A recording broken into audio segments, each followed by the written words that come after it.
Yeah, let's just, I mean, I talked about it a little bit. It seems like you guys are playing hard. That's not a problem, but it's just the lack of offense is really becoming hard to overcome. What can you guys do to kind of get that going again? Yeah, I think just from it being from the past couple games where we've experienced this, I think we're building an emphasis on trying to stick together and not have it turn into one-on-one or where we're forcing a shot where we need to get a good shot, run our offense, stay how we stay, and we'll get a good shot. And then, yeah.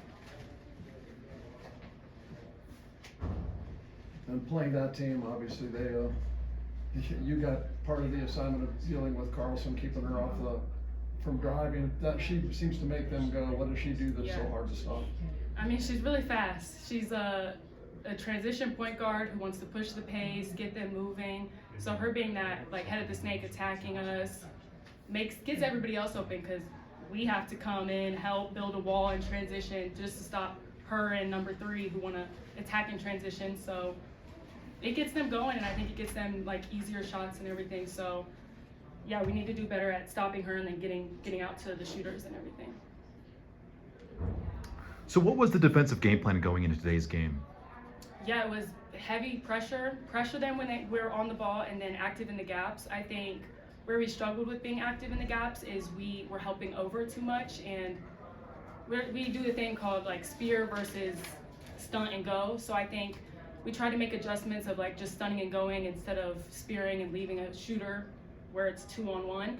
So we tried to make those adjustments. I just think we weren't quick enough or urgent enough to make those adjustments and get them to stop hitting threes. And this was the second time that you guys saw Colorado State. So what was the biggest difference on their part from the first time you guys played them to now?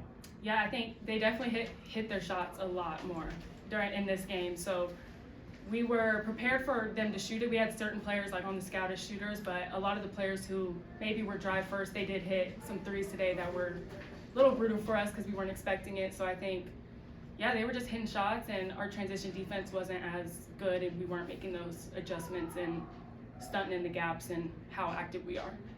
You guys have been pretty streaky basically throughout the whole season at this point. I'm just curious if you personally noticed any similarities or differences for when things are going well for you guys versus when things aren't going well, and what you can possibly do to lean more so into the stuff when it is going well.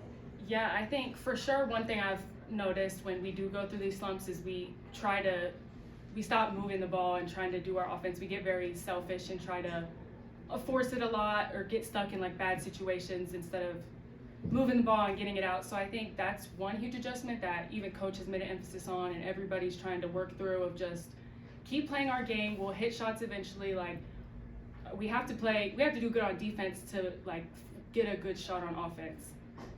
So that's, I think, the biggest thing. And the last time you guys went through kind of one of these slumps, you had a bye week and having the luxury of being able to work on yourselves for a whole week. Yeah. I mean, this time around, you don't have that luxury. I'm just kind of curious how you're able to work on those things in such a short amount of time.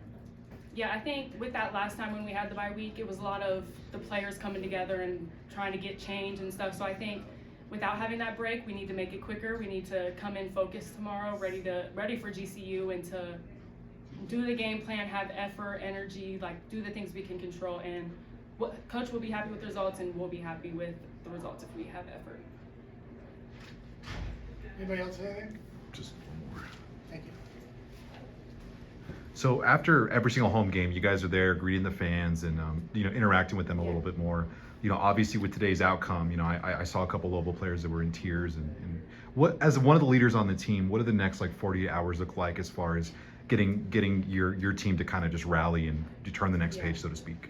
Yeah, so I definitely wanted to make it known that we need to appreciate the fans while they're here. So I know players are upset and everybody's upset, but we still need to appreciate the fans and show them the love that they give us and everything. So I think just going into like later tonight, I mean, I live with my teammates, so we're definitely going to talk it over, and me and Destiny, we'll talk it out, like say how we feel, and we'll come in better tomorrow, and it'll just be improvement like from everybody. I don't think we try to let these things hold us from going to the next game. Like we're going to get over it, we're going to watch film, see what we have to improve, and move on to GCU and do what we have to do.